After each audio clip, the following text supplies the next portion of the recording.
आप लोगों को शिवरात्रि की हार्दिक शुभकामनाएं। जय भोले बाबा और आप सब पर कृपा बनी रहे। तो आज सुबह गए हम मंदिर शिवरात्रि के दिन, और ये मंदिर हमारे यहाँ बहादुरगढ़ में बहुत ही प्राचीन मंदिर है। लगभग 120 साल पुराना ये मंदिर है। और मंदिर के सामने आज भोले बाबा को प्रसन्न करने वाली हर चीज़ उपलब्ध थी।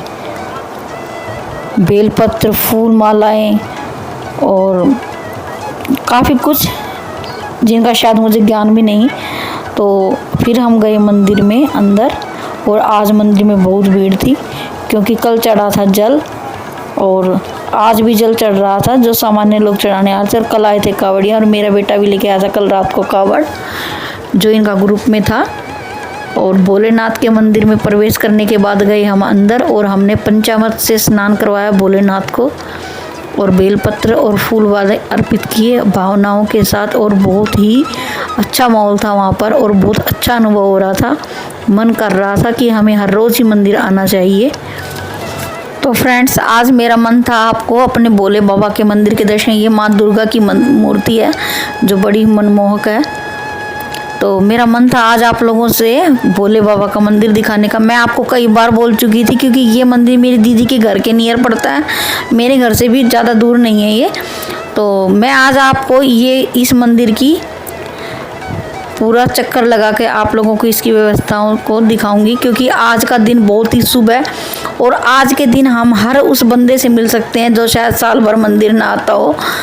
तो व्यवस्थाओं को देखा जाए तो आज मंदिर को देख के और उसकी साफ़ सफाई को देख के मेरा मन कर रहा था कि झाड़ू पोछा लेकर क्यों ना मैं भी सेवा में लग जाऊं, क्योंकि भगवान की सेवा करने का मौका भी किसी किस्मत वाले को ही मिलता है। मेरा ये मानना है। हम घर की साफ़ सफाई तो रोज़ करते हैं, लेकिन परमात्मा के दर पे जाके वहाँ की साफ़ सफाई करना बहुत सौभाग्यशाली लोगों को ही ये मौका प्रदान होता है। तो पूजा पे आते हुए मैं ये कहूँगी कि आपको यहाँ पे फलों की व्यवस्था की गई थी, क्योंकि जो भी पूजा पाठ करने आ रहा था उसे जाते टाइम प्रसाद रूप में फल दिए जा रहे थे, और ये यहाँ पे बैठे हुए थे फल प्रदान करने के लिए। और धीरे धीरे सब अपनी पूजा पाठ के अंदर व्यस्त थे, और बड़ा ही मनमोहक और बड़ा ही मन को खुश करने वाला पल था। मेरा मन नहीं कर रहा था वापसी घर पे आने के लिए, लेकिन क्या करें, समय और वक्त को देखते हुए घर तो लौटना पड़ता ही है। लेकिन मैं अक्सर यहाँ पे जाया करूँगी। आज ये मैंने अपने मन में ठाना है। और ये हमने भोले बाबा के चक्कर लगाते हुए हम सीधे निकल गए नीचे की ओर, क्योंकि नीचे भी बहुत सारी मूर्तियाँ और नीचे और भावनाओं के साथ परमात्मा के दर्शन करते हैं। और आज मन तृप्त हो गया है और बहुत ही अच्छा अनुभव हो रहा है।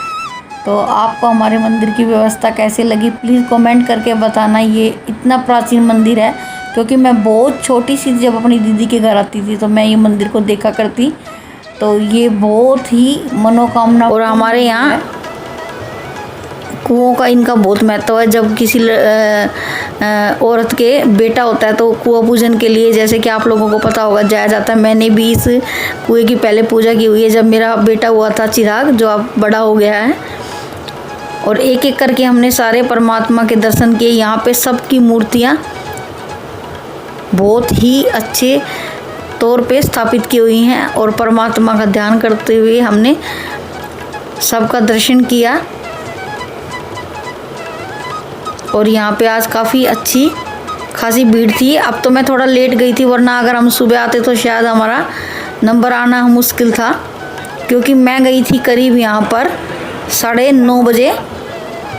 और ये है यहाँ पे बहुत सारा पुराना वृक्ष, और ये बिल्कुल मंदिर के बीचों बीच वृक्ष है जो काफ़ी पुराना है, और सभी इसी की पूजा करते हैं। ये बालाजी महाराज की मूर्ति है, बहुत ही प्राचीन मूर्ति है ये। और ये छोटी छोटी सब तस्वीरें हैं सारे परमात्मा भगवान की जो यहाँ पे स्थापित हैं।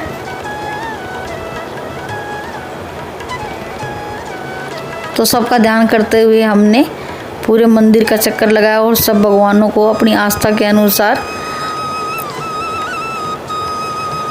पूजा की। और मेरा मन तो वैसे ही बहुत खुश था, क्योंकि रात को मेरा बेटा 1:30 बजे डाक कावड़ लेके आया था, क्योंकि उनका ग्रुप था 15 बच्चों का। और परमात्मा की कृपा रही और वो समय से यहाँ पे पहुँच गए थे, क्योंकि रात को 1:30 बज गया था उन्हें आते आते, क्योंकि उन्होंने ये कार्य 1.5 दिन में पूर्ण किया था। वो परसों रात को 3 बजे चले थे हरिद्वार से और कल रात को 1:30 बजे वो यहाँ पे पहुँच गए थे। और अब चल पड़े हम सीधे सीधे अपने घर की तरफ, क्योंकि अभी हमें चौगान माता की तरफ जाना था। चौगान माता के दर्शन करके, जो माता हमारे बच्चों की और हम सबकी रक्षा करती है, माँ चौगान वाली तेरी सदा ही जय हो।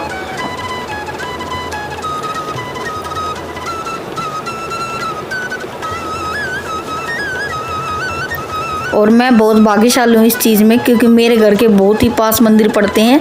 ये दयानंद नगर में मंदिर है, जो ज़्यादा दूर नहीं रहता घर से, और थोड़ी सी उससे पहले ही चौगान माता का मंदिर आता है। और पीछे की तरफ चले जाएं तो 4 कदम पे ही हमारे बहुत बड़ा गुरुद्वारा, जिसके मैं आप लोगों को कई बार दिखाती भी हूँ। और थोड़ा सा आगे मार्केट की तरफ चलेंगे तो दुर्गा माता का मंदिर है। और जय माता चौगान वाली। हम माँ चौगान वाली के मंदिर पहुँच गए हैं और हम माता की पूजा पाठ करके अब चलते हैं घर की ओर। और ये एक नन्हा सा बाल गोपाल यहाँ पर था और मैं बातें करने लगी, क्योंकि मुझे मनमोहन और बहुत ही प्यारे लगते हैं बच्चे। और मेरे हाथ में भगवान का सामान था, तो वरना तो मैं इसे गोदी में उठा लेती। और ये मुझसे ऐसे बातें कर रहा था जैसे पता नहीं कहाँ सालों से ये मेरा बिछड़ा हुआ बच्चा है और मुझे जानता है। तो बच्चे भगवान का रूप होते हैं। और यहाँ बहुत छोटी छोटी कन्याएं बैठी हुई थी, जो मेरे घर के पीछे ही है ये गली। और फिर हम पहुँच गए अपने घर पर। और ये है मेरी एक छोटी सी बगिया, जिसे मैं अक्सर आप लोगों से शेयर करती रही। बैठे पंडित जी और फिर हमने अपने कान्हा जी को तैयार किया भोले बाबा के रूप में। और ये है हमारी परी, जिसने व्रत रखा हुआ है आज। तो आज के ब्लॉग वीडियो को यहीं पे कंप्लीट करते हुए मैं यही कहूँगी कि भोले बाबा की कृपा सब पर बनी रहे। आप अपना भी और अपने पूरे परिवार का भी ख्याल रखें। तो आज मैं गई थी मंदिर और मैंने वहीं का ही व्लॉग बनाया है आप लोगों के लिए, और आई होप आप लोगों को पसंद आएगा। ये हमारा बहुत ही प्राचीन मंदिर है, लगभग 120 साल पुराना, जो मैं आपको शुरू में बता भी चुकी हूँ। और ये एक ऐसा मंदिर है जहाँ पर हर किसी की मनोकामना पूर्ण होती है। तो इसी को यहीं पे कंप्लीट करते मैं यही कहूँगी, आप मेरे चैनल को लाइक, सब्सक्राइब और शेयर करें। कोई गलती हो गई हो तो प्लीज़ मुझे माफ़ कर देना, क्योंकि मेरा मन किसी की भावनाओं के साथ खेलना नहीं है। इसी के साथ इतना ही। राधे राधे।